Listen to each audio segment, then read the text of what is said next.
अस्सलाम वालेकुम नाज़रीन, प्रोग्राम दरहकीकत के साथ आपका मेज़बान बिलाल एहसन हाजिर है। नाज़रीन, मौजूदा हुकूमत को खैर से 1 साल से ज़ायद का अरसा हो चुका है। इब्तिदा में हुकूमत ने मईशत को सुधारने के लिए बड़े दावे और वादे किए थे, लेकिन हनूज़ अभी तक ऐसा कुछ भी सिलसिला हमने नहीं देखा, ना बड़े ताजरों की तरफ से ना SMEs की जानिब से, कि वो हुकूमत के तमाम इक़दामात से मुतमईन हों। बड़े ताजिर अपने रिफंड की वजह से परेशान हैं, तो छोटे ताजिरों को वक्ती तौर पर लॉलीपॉप देकर खामोश करा दिया गया है, माजी के हुक्मरानों के रविश पर चलते हुए। गो कि इसमें कोई शक नहीं कि मौजूदा हुकूमत को सियासी और मुआशी मसाइल विरसे में माजी के हुक्मरानों से मिले हैं, और उनमें इस आज़ादी मार्च के जो धरना इस्लामाबाद में दिया गया है, उसकी वजह से उसमें मजीद इजाफा हो गया है।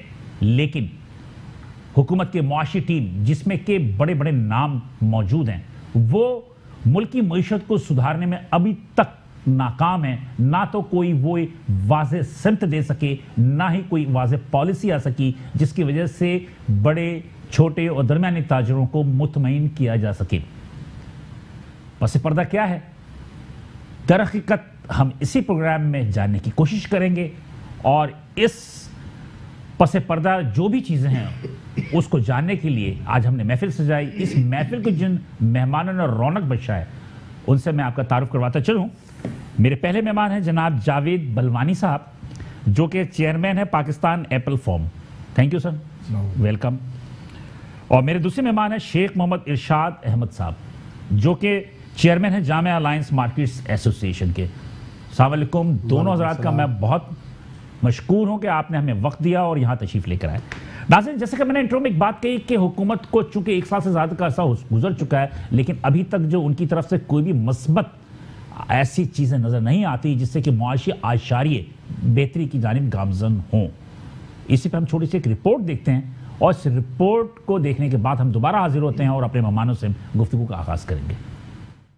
हुकूमत और ताजिर व सनतकार अब आमने सामने आ चुके हैं। वज़ीर-ए-आज़म मईशत को तरक्की देने और ताजिरों व सनतकारों को दरपेश मसाइल को हल करने में बज़ाहिर बहुत मुतहरिक नजर आते हैं, लेकिन इदारों की जानिब से ऐसी कोई कोशिशें नजर नहीं आ रही हैं। मुल्क के लिए सबसे ज्यादा रेवेन्यू मुल्क के खजाने में जमा कराने वाले टेक्सटाइल सेक्टर हनूज़ मसाइल का शिकार हैं। रिफंड्स के हवाले से हुकूमत और सनतकारों के दरमियान रस्साकशी जारी है। गुज़श्ता दिनों पाकिस्तान होजरी मैन्युफैक्चर एसोसिएशन और ऑल पाकिस्तान टेक्सटाइल एसोसिएशन की जानिब से रिफंड के हवाले से बहुत सख्त बयान जारी हो चुके हैं, लेकिन अभी तक FBR की जानिब से कोई खास पेशरफ देखने में नहीं आई है। दूसरी जानिब छोटे और दरमियानी ताजिरों की जानिब से उनके मसाइल के हल के लिए ताजिरों पर मुश्तमिल कमेटी बना दी गई है, जिसके बाद SMEs कुछ मुतमईन नजर आते हैं, लेकिन FBR और कस्टम इंटेलिजेंस की जानिब से कराची के कुछ बाजारों में स्मगलिंग के सामान की रिकवरी के नाम पर छापे मारने के खिलाफ ताजिर सरापा एहतजाज है। ताजिरों का कहना है कि स्मगलिंग का सामान सैकड़ों मील दूर से कराची के बाजारों तक कैसे पहुंच जाता है, कौन है स्मगलरों का सहूलतकार। कुछ ऐसी ही सूरत हाल गंदम की है। मुल्क से गंदम और आटे की स्मगलिंग की वजह से आटे और रोटी की कीमतों में इजाफा हो चुका है।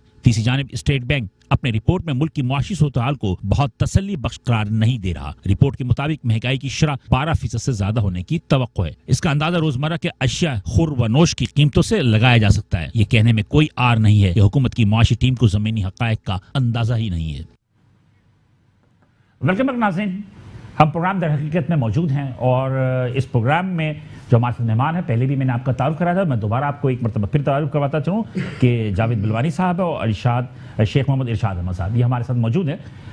मैं आपसे इब्तिदा करता हूँ जावेद बलवानी साहब, चूँकि आप एक बड़े पैमाने पे जो है एक बहुत ही फाल रहे हैं, कारोबार में भी, कराची चैम्बर में भी, PHA में भी, साइट एसोसिएशन में भी, तीनों जगहों पे बड़े फाल रहे हैं, और ये वो जगह हैं जो इंडस्ट्रियल स्टेट हैं जहाँ पर के एक वसी तिजारत होती है, कारखाने हैं, पाकिस्तान की मुल्की ख़जाने में रेवेन्यू भी जाता है। मुझे ये बता दीजिए कि आप जो गुज़श्ता हुकूमत थी नवाज शरीफ की, जिसमें कि साग डार साहब मौजूद थे, अब जो ये हुकूमत है तहरीक इंसाफ की, इसमें आगाज़ में असद उमर साहब आए, अब डॉक्टर हफीज़ शेख साहब आ गए, आप कैसे इन दोनों को जो कंपेरिजन करते हैं? बिस्मिल्लाहिर्रहमानिर्रहीम। देखिए, मैं तो बल्कि जरदारी की हुकूमत से बात करूंगा। अच्छा, चल, जरदारी की हुकूमत 2008 से जरदारी की हुकूमत के अंदर जो है ना शौकत तरीन साहब आए जी, शुरू में आए थे। शौकत तरीन साहब ने हमारे से टेक्सटाइल के सेक्टर से मीटिंग की, अलग से अपने ऑफिस में बुला के फाइनेंस मिनिस्ट्री में नहीं। और शायद इधर मैकलर रोड पे हमने उनसे मीटिंग की और उन्होंने मीटिंग को 2-4 घंटे हमारे साथ मीटिंग की और हमें पहला सवाल ये किया कि मुझे एक्सपोर्ट बढ़ाना है और उसके लिए आप लोग तजवीज़ दो कि क्या किस तरह हो सकता है। शौकत तरीन की बात हो रही है। शौकत तरीन जी। हमने उन्हें जो जो आइडियाज़ दिए इन्होंने उसको रीचेक किया और फिर दोबारा मीटिंग की और उस पर अमल दरामद शुरू किया और एक्सपोर्ट बढ़ी भी। फिर शौकत तरीन साहब चले गए, फिर उसके बाद दूसरे फाइनेंस मिनिस्टर आए हफीज शेख और फिर वही वापस एक्सपोर्ट नीचे की तरफ चला गया, वापस नेगेटिव ग्रोथ। इसलिए कि एक दफा जब वो मखदूम अमीन फ़हीम थे वजीर तिजारत, जब शौकत तरीन की पॉलिसी, शौकत तरीन ने $25 अरब की आपकी पहली दफा गई थी, आपकी एक्सपोर्ट गई पाकिस्तान जी, पाकिस्तान की हिस्ट्री में कभी इतनी एक्सपोर्ट नहीं हुई थी। बिल्कुल सही। बट वो हमारी बात मानी, शौकत तरीन ने टेक्सटाइल पॉलिसी बनाई, ये सब चीज़ें की जो हमने कहा उस पर अमल दरामद कराया और वो पॉलिसी को चलाया और एक्सपोर्ट बढ़ी। फिर वो जैसे हटे पॉलिसी सब रुक गई और एक्सपोर्ट रुक गई। फिर नून लीग की गवर्नमेंट आई, हमने इसाक डार को समझाया, सब बातें की, इसाक डार साहब ने मीटिंग की। अच्छा, इसाक डार साहब और नवाज शरीफ साहब से मीटिंग हुई, उसके अंदर अच्छी अच्छी बातें हुई। नवाज शरीफ साहब ने कहा कि हर 3 महीने में हम मीटिंग करेंगे एक्सपोर्टर्स, फिर नहीं मिले वो।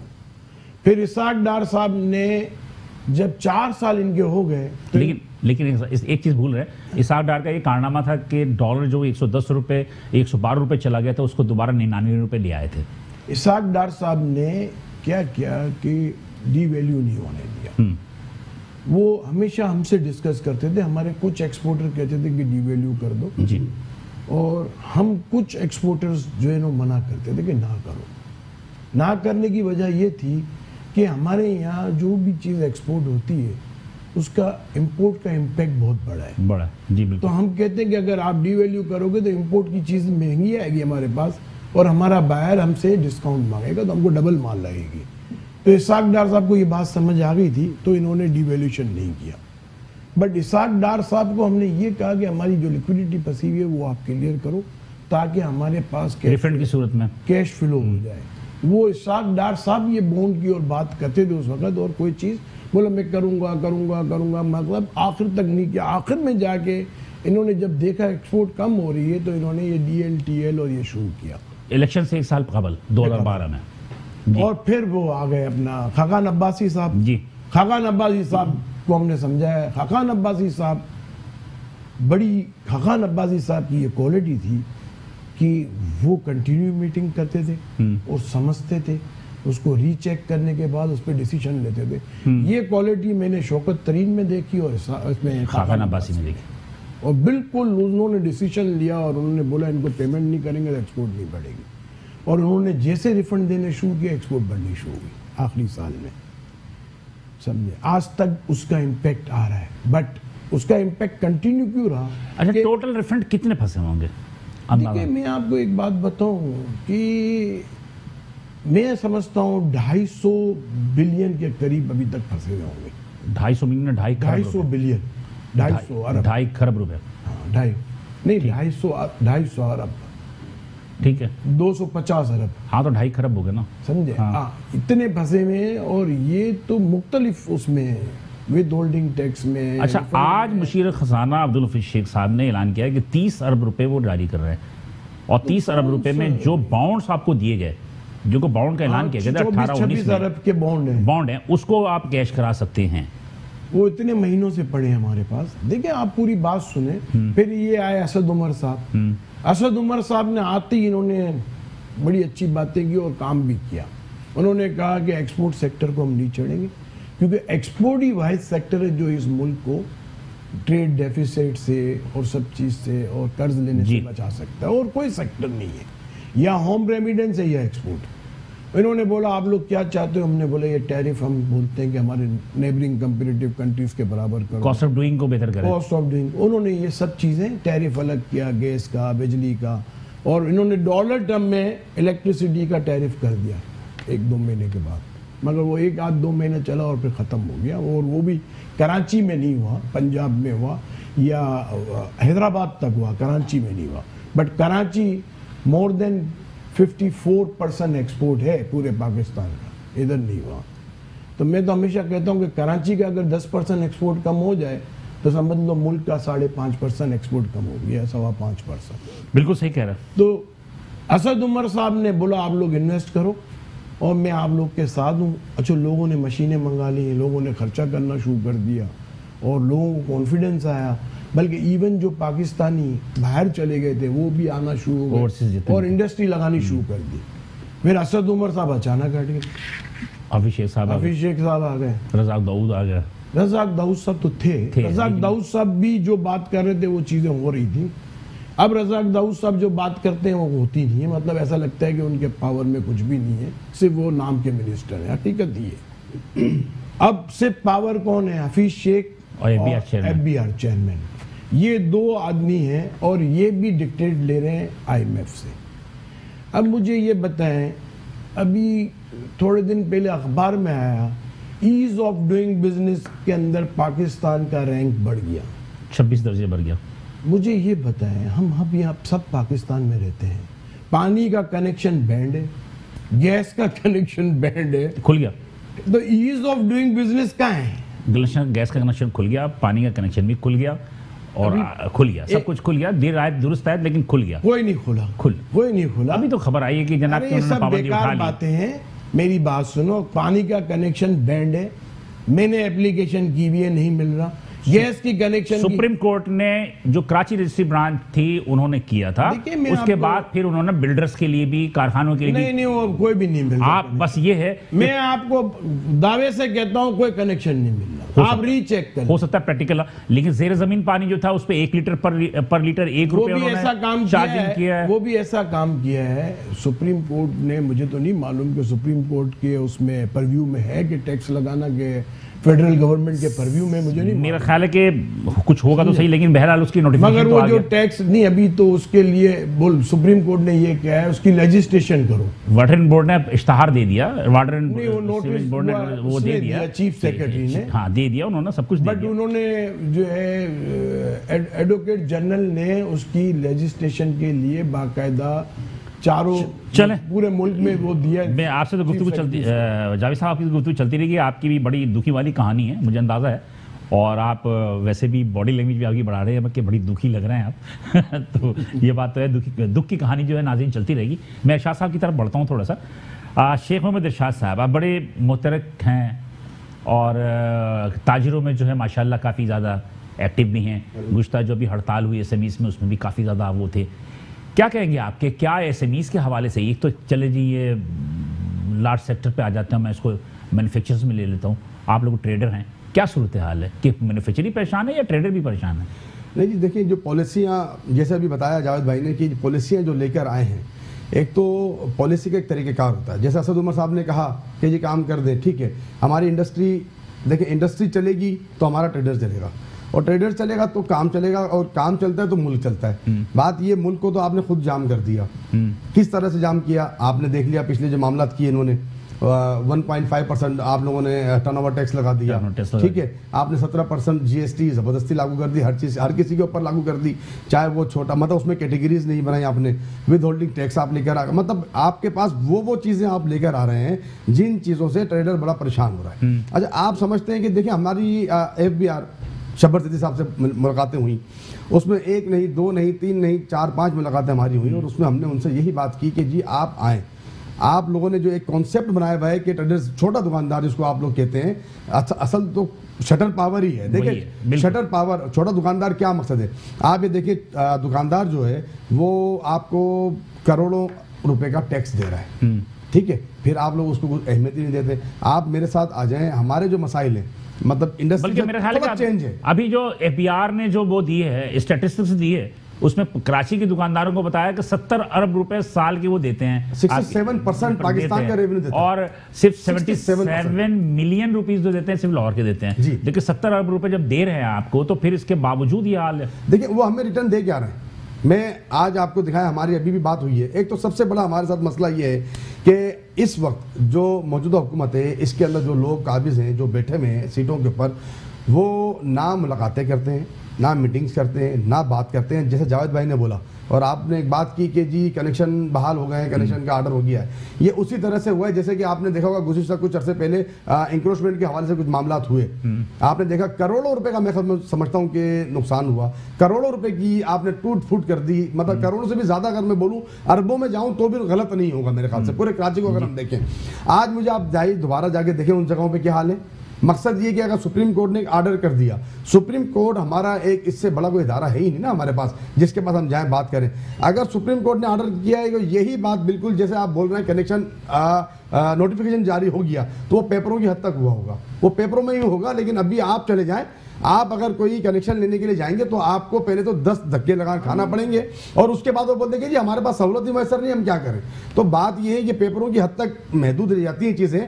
सुप्रीम कोर्ट जो ऑर्डर पास करता है अगर उसके ऊपर इम्प्लीमेंट हो जाए तो मैं समझता हूँ कराची से अच्छा इस दुनिया में, पाकिस्तान की बात नहीं कर रहा हूँ, दुनिया में, जैसे आपको पता है गुज़िश्ता कुछ अरसा पहले पाकिस्तान कराची जो है मुल्क के 12 तरक्की याफ्ता शहरों में शामिल हो चुका था। आज आप चले जाएं तो मेरे ख्याल से दुनिया के 26वें नंबर पर बदतरीन शहर हो गया। हम थोड़ा सा वो हट रहे हैं, मुझे इससे बता दीजिएगा कि ये जो स्थानीय ताजिरों के साथ अभी जो मुआहदे हुए, जो आप APR के साथ मुआहदे में, आप लोग मुतमईन हो? देखिए जी कुछ मुतमईन हैं। अच्छा होता ही है कि शब्बर ज़ैदी साहब माशाल्लाह से अभी लास्ट टाइम हमारी उनसे मुलाकात हुई तो मैंने उनसे एक बात कही कि सर जब आपसे मुलाकात होती है तो मुझे अपना बचपन याद आ जाता है कि जब मैं स्कूल पढ़ने जाता था तो टीचर जिस तरह डांटता था आप भी इसी तरह डांटते हैं। अच्छा, तो हमें तो टीचर याद आ जाता है आपको देख के, आपसे मीटिंग अच्छा, डांटते हैं वो?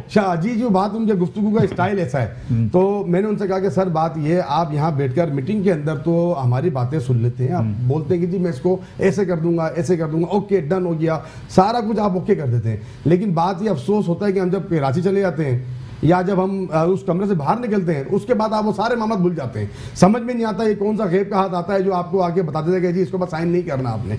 मिसाल के तौर पे उन्होंने हमसे कमिटमेंट किया, कराची आए, गवर्नर हाउस में बैठ के हमारी उनसे मीटिंग हुई और उन्होंने हमसे एग्री किया कि ठीक है जी मैं आपके ऊपर ये विदहोल्डिंग टैक्स है इसको आपसे मजलिस में बैठ के हम डिस्कस कर लेते हैं, टर्नओवर जो है इसको मैं नजरसानी करने के लिए तैयार हूँ। हो गया ना? नहीं देखिए वो उस वक्त ये अभी हुआ जब हड़ताल की, देखिए वो हड़ताल, देखिए बिलाल भाई हड़ताल, मेरे कहने का मकसद है कि हुकूमत जो है वो हमेशा जो है एहतजाज, मुजाहरे और हड़ताल से सारा कुछ करती है। आप ऐसा मजबूर क्यों करते हैं हमें कि हम हड़ताल पर आए? यही बात हम टेबल टॉक करके भी कर सकते हैं। जो हो गया। आप लोग मुतमईन हैं इस मुआहदे से? देखिए जी नहीं, अभी कुछ हमारे मामला बाकी है जिसके ऊपर उन्होंने कमेटी तश्कील दी है चेयरमैन साहब ने, और अब्दुल हफीज शेख साहब का इसमें बड़ा रोल रहा, बड़ा किरदार रहा उसमें। अब्दुल हफीज शेख साहब ने हमसे जो बात की, अब हमें शब्बर ज़ैदी साहब की बातों पर तो माजरत के साथ भरोसा नहीं रहा, लेकिन चूंकि अब्दुल हफीज शेख साहब एक सीनियर और एक पुराने एग्रीमेंट पे साइन, देखिए वो तो एक ओहदा उनको दिया गया है तो लाजमी से साइन उन्हीं के होंगे, लेकिन चूंकि मामला हमारे सेटल डाउन करने के लिए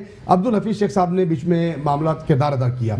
अब अब्दुल हफीज शेख साहब ने जो हमसे बातें की हैं, उन्होंने कमेटी तश्कील दी है, उस कमेटी के अंदर हमारे तमाम लोग हैं, मुझसे भी कहा गया कि आप भी इस कमेटी में हिस्सा बने, लेकिन चूंकि इस्लामाबाद बार बार जाना और आना एक मसला होता है, तो बहरहाल जो लोग हमारे जिनको हमने चूज किया है, जिनको हमने उस कमेटी का हिस्सा बनाया है, वो हमारे ही लोग हैं। मतलब आप लोग मुतमईन हो कि इसमें शनाख्ती कार्ड की जो शनाख्ती कार्ड की 31 जनवरी तक का उन्होंने एग्जाम किया है, वो अभी भी हमारे पर तलवार लटकी हुई है, और ट्रेडर्स के लिए खासकर छोटे दुकानदारों के लिए वो काबिल कबूल नहीं है। अभी भी हम वहीं एक मिनट आप यहीं रुकिएगा, क्या कहते हैं आप, शनाख्ती कार्ड की जो शर्त आयद की है ये सही है गलत है? देखिए मैं आपको एक बात बताऊं कि टैक्स नेट को तो बढ़ाना पड़ेगा, वो तो बढ़ेगा लाजमी सी बात। हमेशा ये कहता हूं कि आप सबको टैक्स नेट में लिया तो फिक्स टैक्स लगा देना, सिंपल है, यूं नहीं है तो फिक्स टैक्स लगा दें, ऐसा नहीं होता। आप सबको NTN नंबर दो, जो टैक्स नहीं देता उसको भी NTN नंबर दो, वो नील जमा करे भले, और जो टैक्स देता है उसके पास भी NTN नंबर होना चाहिए, ताकि सारे नेट के अंदर आ जाए। तो आपको जब भी जो भी चीज करनी हो, और सब चीजें सब चीजें जो है जावेद बलवानी साहब, यही बात को मैं आगे बढ़ा रहा हूँ। मेरे गुज़िश्ता प्रोग्राम में सदर Karachi chamber of commerce nominate जो इलेक्टेड हैं, न्यू इलेक्टेड हैं, आगा साहब सब आए थे, उसमें भी यही बात हुई थी। आप कहते हैं कि सबको NTN नंबर दो, मैं भी इस बात का कायल हूँ, मैं कहता ये भी कायल होंगे और जो हमारे नाज़रीन देख रहे होंगे वो भी कायल होंगे, लेकिन सवाल ये पैदा होता है कि उसका एक तरीक़ेकार है। या तो आप एक कानून बना दें कि नाई से लेकर जहाज तक बनाने वाले जो है वो कराची चैम्बर ऑफ कॉमर्स से जब तक उनको सेटिस्फाइड नहीं होंगे उस वक्त तक वो कारोबार नहीं कर सकते, और जब वो कराची चैम्बर ऑफ कॉमर्स के मेंबर होंगे तो लाजमी सी बात है कि उनको जो एनटीए नंबर देना पड़ेगा। तो ये कानून क्यों नहीं लेकर आते आप लोग, ये क्यों नहीं सजेशन देते आप? कानून तो है, हमने आज से सजेशन नहीं दे रहे, कई सालों से दे रहे हैं। देखिए इसमें कबात क्या है? देखो कई सालों से सजेशन दे रहे हैं। हमारे मुल्क की बदकिस्मती ये है कि ताजिर बिरादरी की सजेशन नहीं चलती, वहाँ सब ब्यूरोक्रेसी और या चलती है। ताजिर बिरादरी भी मुत्तहद नहीं है। 25 साल से मैं एफबीआर जा रहा हूँ, सीबीआर एफबीआर, अब शायद कोई और नाम हो जाएगा, एफबीआर अभी नहीं मालूम, समझे कितने नाम चेंज होंगे इसके अल्लाह को ही पता है। वहाँ जो भी आप मिनिस्ट्री ऑफ कॉमर्स में, एफबीआर में, मिनिस्ट्री ऑफ फाइनेंस में जो सजेशन भेजते हैं ना, वो सब डस्टबिन में जाती है। चलिए, कोई अगर कहता है फेडरेशन या कोई चैम्बर कहता है कि हमारी सजेशन मानी जाती है, सवाल ही पैदा नहीं होता। मैंने तो आज तक नहीं देखा। चलिए जी, गुफ्तगू का सिलसिला जारी है। नाज़रीन, ये गुफ्तगू का सिलसिला जारी है यहाँ पे, और शेख इरशाद अहमद साहब से और जावेद बलवानी से गुफ्तगू हम मजीद भी करेंगे। बहुत सारे और भी मुलाकात मौजूद हैं, लेकिन यहाँ पर एक छोटा सा लेते हैं ब्रेक। मिलते हैं ब्रेक के बाद, साथ रहिएगा।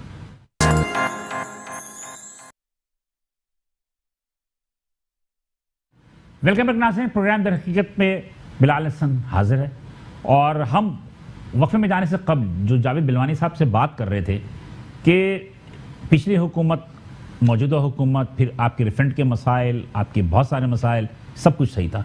एक जवाब था, मैंने आपसे पूछा था, अभी उसका जवाब दे दीजिए ताकि फिर मैं इनकी तरफ बढ़ूँगा।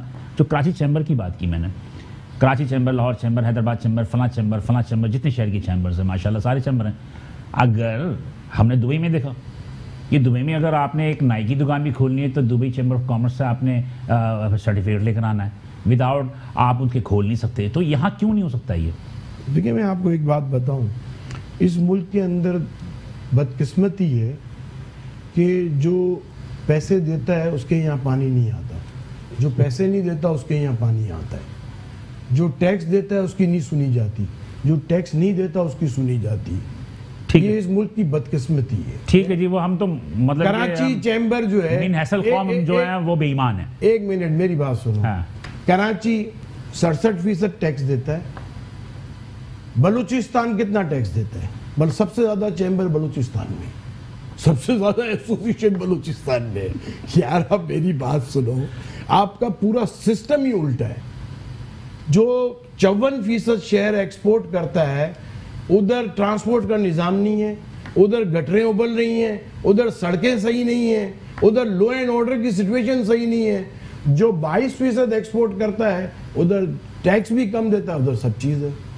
ये अजीब ही निज़ाम है इस मुल्क का, ऐसा निज़ाम है दुनिया में कहीं नहीं है, और इसको कोई सही करना भी नहीं चाहता। जो करना चाहता है मुझे नहीं लगता कोई सही करना चाहता है। देखो आज तहरीक इंसाफ की यहाँ इतनी सीटें आई हैं, यहाँ से इतने मिनिस्टर हैं, 12-13 सीटें हैं, मगर इन मिनिस्टरों के पास सिर्फ टाइम फैसलाबाद के लिए, सियालकोट के लिए, लाहौर के लिए, जहाँ से इलेक्शन जीते हैं, जहाँ से 54% एक्सपोर्ट है, जहाँ से 67% टैक्स है, उनके लिए टाइम नहीं है। आप क्या बात करते हो? अभी एक्सपोर्ट जो 61% एक्सपोर्ट टेक्सटाइल है उसका रिफंड नहीं दे रहे, उसकी सारी लिक्विडिटी रोक ली है। और आज आप हफीज शेख या शब्बर जैदी को आके बोलो कि आप हमसे मिलो, तो इनको पास मिलने के लिए टाइम नहीं है हमसे। किनके साथ? जो इस मुल्क का 61% एक्सपोर्ट करते हैं, और जो शहर 54% एक्सपोर्ट करता है, इनके पास मिलने का टाइम नहीं है। जब ये मिलेंगे ही नहीं हमसे, तो ये क्या मुल्क का निज़ाम सही करेंगे? जब डॉक्टर ही मरीज से नहीं मिलेगा तो उसका क्या इलाज करेगा? तो मरीज मेरी बात सुनो, हो रहा है ये तो डॉक्टर बोलता है कि अबे फोन पे मरीज से बात कर। मेरा अपना जाती रहा है नाज़रीन के इमरान खान साहब, वज़ीर आज़म साहब कराची शहर तशरीफ लाते हैं, ठीक है जी, अमली तौर पर इक़दाम नहीं होता, लेकिन तसल्ली की पूड़ियां देते हैं, तसल्ली की जो भी है, और कुछ भी नहीं होता। फंड्स भी वो मतलब कि जो जितना उन्होंने वादा किया तो उतना नहीं दिया, लेकिन फिर भी बहरहाल ये है कि कराची का दर्द भी है, नेगेटिव ग्रोथ है। इस्लामाबाद में भी गुज़िश्ता रोज़ भी इस्लामाबाद में तकरीर कर रहे थे, जिस पर उन्होंने कराची के हवाले से उन्होंने कहा कि बेड़ा गर्क कर दिया सूबाई हुकूमत में। हमारे यहाँ जो एक मसला है ना, वो मैं डिस्कस करूँगा। बात ये है शाह साहब की, सिंपल सी बात ये है कि ये बात तो तय है ना, आपने कहा कि तजावुज़ात के खिलाफ ऑपरेशन हुआ, सारा कुछ हुआ, तो ये तो मेरा अपना जाती रहा है कि इसमें तो ना तो कोई सियासी पार्टी की इन्वॉल्वमेंट थी, ये तो सुप्रीम कोर्ट का ऑर्डर था। नहीं, मुझे इस बात से इख्तलाफ नहीं है कि ऑपरेशन क्यों किया, फिर लेकिन ऑपरेशन करने के बाद उसका रिजल्ट क्या आया? नहीं तो क्या रिजल्ट चाहते हैं? रिजल्ट कुछ भी नहीं है, कुछ वही रोड, वही सड़कें, वही खड्डे, वही गटर, वही पानी, वही प्रॉब्लम सारी है। देखिए आपने दुकानें तोड़ दी, लोगों को बेरोजगार कर दिया, हो गए। अच्छा चलिए, मुझे बताइए, है, हम भी कहते हैं, हम साथ नहीं देते। Who is responsible? सिस्टम नहीं, मैं तो सिस्टम को यहाँ पे देखिए माजरत, यहाँ पर आपके वफाक को, यहाँ पर वफाक को आप कुछ नहीं कर सकते। देखिए ये सूबाई हुकूमत का काम है। बिलाल साहब माजरत के साथ मैं एक छोटी सी बात आपसे बोलूंगा प्रोग्राम से हट के। जी। देखिए सिस्टम मैंने जो बोला उसकी वजह है, वजह ये है कि आज एक शख्स, एक मैं अपनी मार्केट को जिसको मैं रिप्रेजेंट करता हूं, मैं अगर एक अपने इलाके के एसएचओ को बोलता हूं कि जी मेरे इलाके में इंक्रोचमेंट हुई हुई है, पथारे लगे हुए हैं, ठिया लगा हुआ है, माफिया बना हुआ है, इसकी वजह से डकैतियां होती हैं, इसकी वजह से औरतों का, मतलब बहुत सारा मामला थे, डिटेल में नहीं जाएंगे क्योंकि मामला कहीं और चला जाएगा। वही एसएचओ वहां एक्शन लेने को तैयार नहीं है। अभी मेरे पास यहाँ आने से पहले मेरे इलाके, मेरे ही एसोसिएशन की नुमाइंदा जो मेरे जो दुकानें हैं मेरी, कुछ और उस इलाके से हटके वहां एक्शन लेता है वो इंक्रोचमेंट के ऊपर एसएचओ। क्यों? उनको बुला के किया थाने में कि जी आ जाए कुछ मामला। अब ये सिस्टम आ गया यहाँ पर, अब वो ले दे के कुछ मामला करेगा उनके साथ, क्योंकि मेरे पास बैठ के ले दे नहीं कर सकता, वहां बैठ के ले दे के मामला करेगा। ये आ गया सिस्टम। जब तक सिस्टम सही नहीं होगा तब तक आप कुछ भी नहीं कर सकते, इस बात को मान लें। और इसका सबूत आपने देखा होगा, कुछ दिन पहले हमारी जामा नाज मार्केट पे एम ए जिना रोड पर फायरिंग की गई कस्टम हुकाम की तरफ। हाँ, उसकी क्या स्टोरी थी कि सुना कि वो स्मगलिंग के हवाले से वो माल लेने आए थे। बड़ी मेरी बात हुई डीसी डिप्टी कलेक्टर अपना कस्टम जी, उनसे मेरी बातचीत हुई। उन्होंने रात को आके 1 बजे रेड की। सबसे पहली बात ये, कस्टम उनका अपना यूनिफॉर्म है, क्यों यूनिफॉर्म में आके रेड नहीं किया आपने? तो सादे लिबास में थे। जी, सिविल कपड़ों में आए, मेरे पास वीडियो मौजूद है। सिविल कपड़ों में आने के बाद वो जो ट्रक में से माल उतर रहा था उसको उन्होंने रोका, उठाने लगे। अगर वो माल उठाने लगे ठीक है, लेकिन क्या अगर वो मेरा माल है, क्या मैं पूछने का हकदार नहीं हूं कि आप कौन है, कहां से आए, किस तरह, आप कैसे माल पकड़ रहे हैं? ठीक है, ये आपके ऊपर लाजिम है ना। आप अगर आप आए तो मैं आपसे पूछने का जवाब सकता हूं। आप मुझे जवाब देने के बजाय फायरिंग खोल दें, ये कहाँ कानून है? ये अंदर कानून नहीं है। अच्छा देखिए, उनकी तरफ से स्टेटमेंट आया, सुन लें, उनकी तरफ से स्टेटमेंट आया कि ये इतला हुई थी कि स्मगल शुदा कपड़ा जो है वो वहां आया। जब वो वहां उठाने गए तो दुकानदारों ने रेजिस्ट किया। जब रेजिस्ट किया तो अपने दिफा में उन्होंने फायर किया। देखिए बिलाल साहब, मैंने आपको रेजिस्ट बोला, क्या हुआ? रेजिस्ट क्या हुआ कि मैंने अगर आपसे, मेरा माल है मिसाल के तौर पे, तो मैंने आपसे पूछा कि आप कौन है, ये रेजिस्ट बोलते हैं इसको। आप मुझे बताइए ना। नहीं, ये तो शनाख्त ठीक है, मैंने शनाख्त मांगी। अब वो शायद नशे की हालत में थे या उनके साथ क्या मामला था, मैं तो एक सिंपल आदमी तो ये समझेगा, सिंपल आदमी जो तो ये समझेगा कि डकैत आ गए। जब डकैत आ गए, सुने, अच्छा मैं आपको एक मजे की बात बताऊं। देखिए सिस्टम, आप यहाँ पर जो मैंने आपसे बात की, सिस्टम यहाँ गया, कैसे आया मुझे आप ये बताइए। माल जहां से भी आया, चाहे वो पोर्ट से आया, चाहे वो वाया रोड आया, कहीं से भी आया, ये माल निकला काफी टाइम पहले निकला ना, कस्टम के बगैर कैसे निकलेगा? अगर रोड से आ रहा है, अगर ये तो कपड़ा, चुंगियां चौकियां जो लगी, अगर ये कपड़ा लगे हुए, अगर ये कपड़ा था तो इसका मतलब बलूचिस्तान से आ रहा था, वाया अफगानिस्तान के थ्रू। ठीक है, कहीं से भी आया। अगर बलूचिस्तान से ये कपड़ा आया, मुझे आप बताइए रास्ते में कितनी चेक पोस्ट आती हैं? तो क्या वो कस्टम हुकाम वहां नहीं बैठे होते? क्या वो उनकी आंखें नहीं थी? उन लोगों ने वहां क्यों नहीं रोका? अगर ये माल 2 नंबर था, इलीगल था, अनपेड माल था, आप रोक लेते। हम सपोर्ट नहीं करते, हम तो कह रहे हैं जो माल स्मगल शुदा है उसको आप पकड़ें, लेकिन रास्ते में पकड़े ना। हर चौकी के ऊपर, हर चेक पोस्ट के ऊपर पैसे चलते हैं, लिफाफा चलता है, वहां लिफाफा दिया गया होगा, उस माल को रिलीज कर दिया गया। अब उनका पेट नहीं भरा उस लिफाफे के अंदर, उन्होंने बोला चलो जिस जगह जिस दुकान पे जा रहा है उस दुकानदार को उठाते थोड़ी बड़ी तोड़ कर लेंगे। अभी ये सिस्टम है। अभी कुछ दिनों अखबार में रिपोर्ट भी पढ़ी होगी कि वो छालिया उन्होंने पकड़ा था, 26,000 kg उसके वजन था, और जनाब उसको एंट्री हुई 16,000 टन, और 10,000 टन जो वो बेच दिया गया, और 50 लाख रुपए मालियत थे वो बेचा गया, और उसमें जनाब अली सब ने बांट बूट लिया। अब उसकी इंक्वायरी छोड़ी गई। बात आपकी दूर से किसे, देखिए सिस्टम, यही सिस्टम है। बात ये है कि ये बात तो तय करेंगे कि दुकानदार अभी भी स्मगलिंग में मुलव्वस हैं। देखिए बात ये बिलाल भाई, हम तो हमेशा चाहते हैं कि स्मगलिंग ना हो। देखिए स्मगलिंग नहीं होगी। देखिए स्मगलिंग अब हम कैसे बता सकते हैं कि है? उसकी वजह ये है कि कस्टम वाले ही बताएंगे ना है या नहीं है। वो रिलीज करते हैं, वो छोड़ते हैं, वो लोगों को मौका। देखिए जो माल वो जब्त लेके गए वो लीगल था, इलीगल था? कौन? अब देखें 2 दिन बाद, हाँ ये बात आपने अच्छी सवाल किया, लीगल या इलीगल। मैंने डीसी साहब से बात की, मैंने कहा जी रात के 1:30 बज रहे हैं, अभी आप यहाँ से माल लेके गए, आधा घंटा पहले मैं किसी प्रोग्राम में था, मैं वहां से जब वहां पहुंचा तो आधा घंटा मुझे लगा। मैंने कहा आप यहाँ से माल ले गए, मैं आपके पास आ जाता हूँ, आप मुझे वो माल दिखा दें, अभी आप प्रूफ कर दें कि ये माल इलीगल है, डन। मैं उठ के वहां से वापस आ जाऊंगा, ना मैं आपसे कोई बात करूंगा, ना मैं आपसे ये कहूंगा ये माल दें या इस बंदे को भी रिलीज करें। अगर इसने गैर कानूनी काम किया है तो आप इसके खिलाफ जो कानूनी कार्रवाई बनती है वो करें। फिर लेकिन उन्होंने मना कर दिया कि नहीं जी मैं आपको दिन के उजाले में मंडे को बुलाऊंगा। बात ये, आप रात रेड कर रहे हैं रात के अंधेरे में। किस दिन?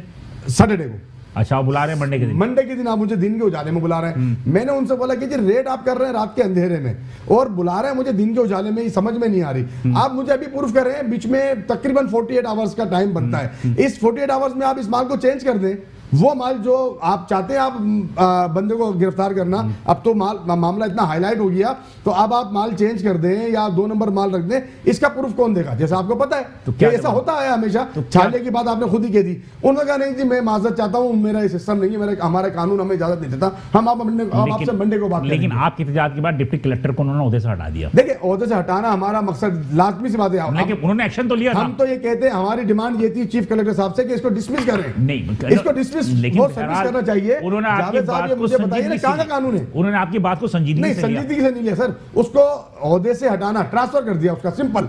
ट्रांसफर करने का मकसद क्या, उसको क्या सबक मिला? कुछ भी नहीं हो, कहीं और जाके बैठ गया, वहां रिश्वत लेगा, वहां जाके अपने काम करेगा। बात यह है जब तक हम सिस्टम को नहीं बदलेंगे, मैं आपके प्रोग्राम के तवज्जुह से इमरान खान साहब तक ये बात पहुंचाना चाहता हूं कि अगर आप चाहते हैं कि मुल्क तरक्की करे, अगर आप चाहते हैं कि मईशत का पहिया चले और अच्छा चले, तो खुदारा इस करप्ट सिस्टम को आप खत्म करें। ये जब तक आप चौक के ऊपर, मैं ये कहता हूं अगर कोई ब्यूरोक्रेट चाहे वो कोई भी क्यों ना हो, कस्टम से हो या किसी और डिपार्टमेंट से हो, उनको जब तक आप चौक पर नहीं लटकाएंगे तब तक ये मामला हल नहीं होगा। अगर हमारा दुकानदार भी कहीं 2 नंबर काम करता है। ये बात जो आपने कही ना, बहुत जबरदस्त बात कही। बहरहाल ये मैं जावेद बनाना चाह रहा। साहब एक बात बताएं, नैब जो है वो हर इदारे पे दावा बोल रहा है, नैब इसको पकड़ता है, उसको पकड़ता है, वो अंदर, ये एफबीआर की तरफ अब तक क्यों नहीं नजर गई इनकी? ये वजह क्या है? मैं आपको एक बात, क्या एफबीआर में सारे पार्सल नैब जो केसेस बनाता है ना, वो पब्लिक को या गवर्नमेंट को नुकसान जो पहुंचा होता है, आवाम को या गवर्नमेंट को, बनाता है। तो क्या मतलब आवाम को नुकसान नहीं पहुंचा है? आवाम के जो पैसों को, जो गवर्नमेंट के पैसों का मिसयूज किया हो, समझे, उसके अंदर केसेस बनाता है। मैं समझता हूँ अब ये मुझे सबसे मेन चीज, मैं आपकी बात से यहाँ पे थोड़ा सा इख्तलाफ करूंगा। Housing society private housing society होती है ना, उनके खिलाफ नैब ने रेफरेंस दायर किए ना, उससे तो गवर्नमेंट को कोई ताल्लुक नहीं था, पब्लिक का था। सवाल ये पैदा होता है कि आप अगर स्मगलिंग के सामान की या और भी बहुत सारी चीज़ें होती हैं, आप किसी के फैक्ट्री के दौरे के नाम पे आप करोड़ों रुपए का उसको टैक्स भेज दें, उसके बाद फिर उसको ऑफिस में बुला के जो है आप उसको कम कर दें, और कम करने के बाद फबी अय्या अलाई रब्बिकुमा तुकज़्ज़िबान। तो कहने का मकसद ये है कि सवाल ही पैदा होता है, मुझे बताएं, मुझे आपकी तजुर्बात से बात करना चाहता हूँ, इसलिए देखिए एफबीआर से आप लोगों का बहुत वास्ता रहता है और आपकी शक्ल बता रही है कि आपको बहुत सारी बातें पता है, लेकिन आप बताना नहीं चाह रहे। लेकिन आप मुझे बताइए कि नैब ने अब तक एफबीआर की तरफ एक बात बताऊं, जैसे भाई ने कहा कि इमरान खान साहब से मैं रिक्वेस्ट करता हूं कि इन करप्ट लोगों को हटाया जाए। इस मुल्क में आप किसी को नौकरी में रखने के बाद निकाल नहीं सकते। कोई करप्ट हो ना, सर ये दुनिया भर में नहीं, हमारे मुल्क में तो ऐसा कानून है कि दुनिया भर में, आप मेरी बात सुने कि इस मुल्क का एक ऐसे कानून बने हुए हैं कि आपको मालूम है ये चोर है, ये बेईमान है, ये काम नहीं कर रहा, ये टाइम पे नहीं आ रहा, आप उसको नौकरी से नहीं निकाल। एक बात ध्यान रखिए, दुनिया भर में इसीलिए कॉन्ट्रैक्ट का निज़ाम जो है, कॉन्ट्रैक्ट 11 महीने का, वो उस पर निज़ाम अब बढ़ रहा है। अब मैंने पिछले दिनों एक अखबार में फ्रांस के हवाले से बात पढ़ रहा था, तो उसमें यह था कि जनाब आली की गवर्नमेंट जो है, गवर्नमेंट की नौकरी नहीं देती, वो उसको कॉन्ट्रैक्ट पे नहीं देती, वो कॉन्ट्रैक्ट पे रखती है, इसलिए कि अगर आपने एक दफा सरकार की नौकरी दे दी तो उसको निकालना आसान काम नहीं है। तो ये तो दुनिया में हर जगह है। देखिए बात ये बिलाल भाई, अच्छा फिर हमारे यहाँ मेरिट नहीं है, रिश्वत से लोग अपॉइंट होते हैं। सबसे बड़ी बात जो है वो ये तो अब मेरिट, अगर मेरिट पे जो अपॉइंट होंगे वो लोग सही। क्या आप मुझे बताएं कि लाइफ स्टाइल एफबीआर के एक मामूली से चपरासी के भी लाइफ स्टाइल देख लें तो आप ये अंदाजा कर सकते हैं कि जो उसे तनख्वाह मिल रही है उस तनख्वाह से वो मुताबिक रखता है। अरे आप इसको छोड़ें, मैं एक गवर्नमेंट डिपार्टमेंट के बोर्ड पे हूँ, उस पर मैंने लोगों को बोला कि भाई आप लोग को हम तनख्वाह नहीं देंगे तो आप काम करोगे? बोला साहब हमको ये पोस्टिंग दो, इस पोस्टिंग पे हमको तनख्वाह नहीं चाहिए। आप मुझे बताओ, तो यहाँ तो ये हाल है। बात ये बिलाल भाई देखें, मजे की बात ये है, जैसा अभी बात बोली जावेद भाई ने कि देखें एक ऐसे शख्स, मिसाल के तौर पे मैं आपको एग्जांपल दूं, पिछले कमिश्नर आप जानते हैं बहुत अच्छी तरह से, शुएब सिद्दीकी साहब को। जी जी, हम उनके पास कोई एक लेटर लिखते थे, कोई बात करते थे कि सर ये कंप्लेन है, बात करते वफाकी से काम हो या ना हो, लेकिन कम से कम वो हमें बुलाकर हमारी सुनते थे, हाँ, बैठते थे, और वो अफसरान को भी बुलाते थे उस डिपार्टमेंट के। जी, मैं ये मौजूदा कमिश्नर साहब, मेरे समझ में नहीं आता ये कहां से आए, किस तरह आए, क्या कर रहे हैं, मतलब शिलवानी साहब का कुछ समझ ही नहीं आता, हम लिख लिख के थक गए। देखिए इस वक्त मैं आपको एक बात बताऊं, मईशत का पहिया कैसे चलेगा जब अगर आप रोड पर निकल, देखिए घर से कोई कस्टमर निकलेगा रोड पर, रोड के थ्रू आएगा ना, अब रोड पे खड्डे, गटर के पानी, तो सर कमिश्नर का ताल्लुक, देखिए मैं बताऊं कमिश्नर का ताल्लुक है सर, ये काम किसने करने, वाटर एंड सीवरेज बोर्ड माजरत के साथ असदुल्ला साहब एमडी, अभी हमारा एक विजिट हुआ, हमारे इलाके के अंदर आए, बड़े वादे किए उन्होंने हमसे, बड़े वादे किए। आज ये असदुल्ला साहब अगर देख रहे हैं वो प्रोग्राम, तो उनको भी मैसेज देना चाहूंगा, उन्होंने बहुत सारे वादे किए असदुल्ला साहब को कि जी उन्होंने, जी मैं कल परसों ये काम शुरू कर दूंगा, यहाँ सीवरेज की लाइनें डाल दूंगा और ये कर दूंगा, फिक्र ही नहीं करें। और वो इस बात को तकरीबन 1 महीना हो गया और वो असदुल्ला साहब फोन तक रिसीव करने के लिए तैयार नहीं है, बात करने तक को तैयार नहीं है, मिलने तक तो बात बहुत दूर है। आप फोन उठा के कम से कम, यार हम टैक्स पे हैं, हम ताजिर हैं, हम इस मुल्क को चलाने वाले लोग हैं, आप हमें कुछ समझते ही नहीं है। आप वजीर बल्दियात से मिलने हैं। देखिए वजीर बल्दियात वो बोलता है कि वो अपना वाटर बोर्ड भेज देगा हमारे को, कि वाटर बोर्ड का काम उनसे करें। आप कोई भी नहीं, देखिए मेरे पास अभी एक केस आया, मैं आपको समझा, मैं आपको 1 मिनट में आपको इसको सही कर दूं।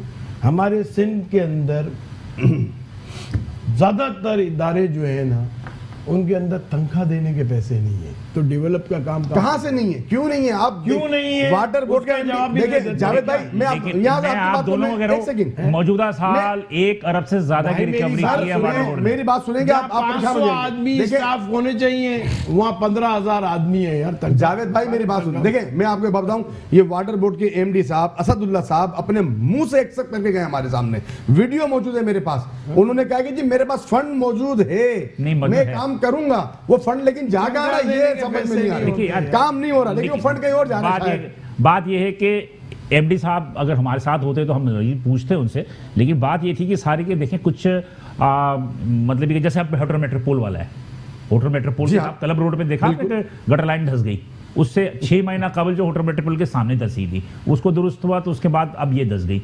सवाल पे मैंने बात की थी, मैंने वज़ीर बल्दियात साहब के पास गया, उनसे बात हुई, उनका कहना था कि ये तकरीबन 70 साल और या क्या में पाकिस्तान के वक्त से जो है वो गटर की लाइन बिफोर पार्टीशन, तो अब ये बोसीदा हो गई हैं, वो आहिस्ता आहिस्ता जा रही है। उनका कहना था कि हमने बना लिए, एक तरजीहात बना ली है कि कहाँ कहाँ हमने क्या काम कराना है, ये बात की उन्होंने। अब बात वही है कि देखें सवाल ही पैदा होता है कि इस वक्त कारकर्दगी के हवाले से सिंध हुकूमत पर दबाव है, ये बात ना करके दबाव नहीं है, सर दबाव आते तो नहीं है ना, वो दबाव है तो आते हैं।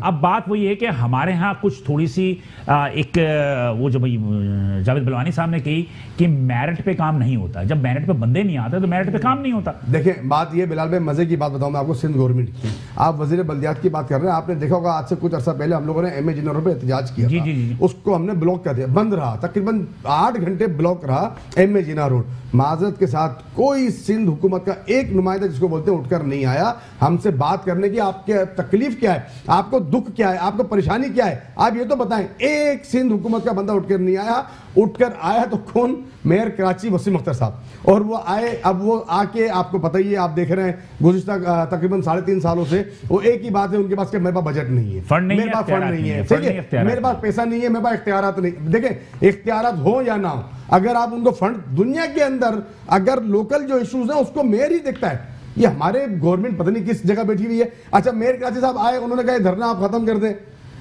मैं वादा करता हूं काम कर, अल्लाह का शुक्र है चले, उन्होंने कुछ चीज़ों को विजिट किया था, अल्हम्दुलिल्लाह यहाँ हम अल्लाह पाक का शुक्र अदा करेंगे कि हम सुर्ख हुए अपने दुकानदारों के सामने कि उन्होंने उर्दू बाजार के तकरीबन अतराफ का पूरा इलाका बंस रोड का कारपेट कर दिया, सेवरेज का जो काम था कुछ करा दिया उन्होंने कहा जो मेरे पास फंड था मैंने करा दिया, लेकिन ज्यादा फंड हमारा जो ज्यादा, देख मेरा नहीं, पूरे कराची का issue water and sewerage board से, देखिए वाटर एंड सीवरेज बोर्ड से है, मानते आपकी बात, ये बात भी तय है कि मैं इसको बहुत ज़्यादा यहाँ पर अपने प्रोग्राम में इसको नहीं करना चाहता। ये दुनिया जानती है अच्छी तरह कि हुकूमत सिंध और मेयर कराची के दरमियान जो एक सर्द जंग चल रही है, कोल्ड वार कहूँगा मैं इसको, कोल्ड वार जो चल रही है, उस कोल्ड वार से कराची की शहरियों को नुकसान पहुँचा है, बहुत पहुँच रहा है, इसमें कोई दो राय नहीं है, इसमें कोई दो राय नहीं। साइट एसोसिएशन, आप रो रहे हैं यहाँ पे, आप कभी साइट के एरिया में गए? अल्लाह की बना, आप मैं जाना भी साइट एसोसिएशन जो कि कराची का एक बहुत बड़ा सिंध पाकिस्तान का सर, ट्रेडिंग स्टेट, पाकिस्तान का सर, पाकिस्तान के वक्त का वो सनती स्टेट है। बिल्कुल। आप उसका हशर देखा आपने?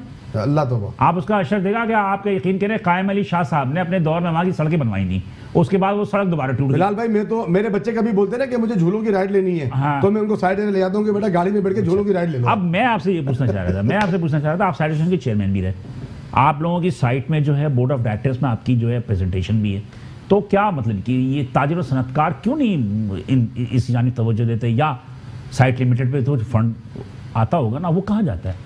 देखिए, मैं आपको एक बात बताऊं, साइड लिमिटेड जो है बिफोर पार्टीशन का है जी, साइड इंडस्ट्रियल एरिया। जी बिल्कुल, मैं भी यही कह रहा हूँ कि वो बहुत पुराना स्टेट है। वहाँ पे हमारे फादर ऑफ नेशन कायद आज़म मोहम्मद अली जिन्ना साहब ने एक फैक्ट्री का ओपनिंग सेरेमनी की थी, ग्राउंड ब्रेकिंग की। जी जी। और वो भी पाकिस्तान बनने के 40 या 45 दिन के बाद, वली का टेक्सटाइल वली का। बट बदकिस्मती ये है कि यही साइड लिमिटेड जो है यहाँ कोरियन ट्रेनिंग लेने आते थे, जी जी, मलेशियन आते थे, और डिफेंस सोसाइटी वालों ने भी वहाँ से ट्रेनिंग ली थी कि किस तरह ये मैनेज किया हुआ है। बट इसके अंदर जब पॉलिटिकल अपॉइंटमेंट शुरू हुए, वो हम सब ने देखा, जहाँ 500 की जगह 15,000 आदमी अपॉइंट हो गए, और जब बजट, जो सैलरी का बजट होता था वो 15% 12% होता था टोटल बजट का हिस्सा, आज 90% है। लेकिन मौजूद के साथ तो अब क्या इसमें है? कोई एक गवर्नमेंट इन्वॉल्व नहीं है, ये तो जितनी भी गवर्नमेंट आई है सूबाई, वो तमाम की तमाम इसमें तवज्जो नहीं। और अभी तो ये हाल है कि हम बाथरूम में पेशाब करने जाते हैं, वापस आते हैं तो एमडी चेंज हो जाता है और सेक्रेटरी चेंज हो जाता है। तो ये तरक्की कैसे करेगा? बात हुई थी, हम प्रोग्राम को खत्म कर रहे हैं, आप अपना पैगाम बता दीजिए कि गवर्नमेंट को तजारत के हवाले से क्या देना चाहते हैं, बिल्कुल 2 लफ्जों में। देखिए जी, मैंने कहा करप्ट सिस्टम जो है इसको खत्म कर दें और ऐसे लोग लेकर आए जो मकामी लोग हो, जो लोगों को समझते हो और उस मामले को हल करने का जज्बा रखते हो। जी जावेद भाई, देखिए, पाकिस्तान का हल एक ये है, फॉरेन एक्सचेंज, एक्सपोर्ट। और एक्सपोर्ट इस मुल्क में नहीं बढ़ेगा जब तक ये मुल्क कभी भी जो आज मतलब इसमें कसूर ताजिरों का नहीं है, सारा कसूर इसमें गवर्नमेंट की पॉलिसी है, गवर्नमेंट की रॉन्ग पॉलिसी से, इनको प्रायोरिटीज का नहीं पता। आज गैस का कनेक्शन देते हैं डोमेस्टिक को, जबकि इंडस्ट्री को गैस देने के लिए नहीं है, मगर न्यू कनेक्शन देते हैं। सुप्रीम कोर्ट ऐलान कर देता है कनेक्शन दे दो, पानी है नहीं, कनेक्शन कहां से देंगे? खैर मेरा, तो आप ये कहना चाहते हैं कि सिस्टम को बेहतर करना तो पड़ेगा। आपके पास सब चीजें हो, उसके देखा आपके जेब में पैसे हो तो आप खरीदारी करने निकलो, बगैर पैसों के कैसे खरीदारी करने निकलो? ओके, थैंक यू, बहुत शुक्रिया सर, दोनों आजाद का बहुत शुक्रिया। नाज़रीन, आज के प्रोग्राम में हम तो कराची शहर के जो 6 इंडस्ट्रियल स्टेट हैं उन पर भी गुफ्तगू करना चाह रहे थे कि उनकी जो हालत ज़ार है, लेकिन बहरहाल प्रोग्राम की वक्त की किल्लत की वजह से हम ना कर सके। लेकिन जो जावेद बिलवानी साहब ने और शेख मोहम्मद इरशाद साहब ने जो बातें की, यकीनी तौर पे हमारे ताजिरों के मसाइल ये आज के नहीं हैं, ये गुज़श्ता मेरा ख्याल है कि मेरी अपनी ज़िंदगी में तकरीबन मैं देख रहा हूँ कि 30 से 40 वर्ष से मैं यही सुन रहा हूँ कि ये होना चाहिए, वो होना चाहिए। नई हुकूमत आती है, वादे करती है, लेकिन वो पूरे नहीं होते। लेकिन बहरहाल जाने से पहले, खुदाफिज करने से पहले मैं ये बात दोबारा कहना चाहता हूँ कि मौजूदा हुकूमत को अभी सिर्फ 1.25 साल 1.5 साल हुआ है, हमें इन्हें 5 साल देने चाहिए। 5 साल के बाद जब हम देखेंगे कि इन्होंने अपने वादे को पूरे किए नहीं किए, 1.5 साल में 70 साल का बिगाड़ दुरुस्त नहीं हो सकता। बिलाल हसन को इजाज़त दीजिए, इंशाल्लाह अगले हफ्ते इसी प्रोग्राम में आपके साथ मुलाकात होगी। अल्लाह हाफिज़।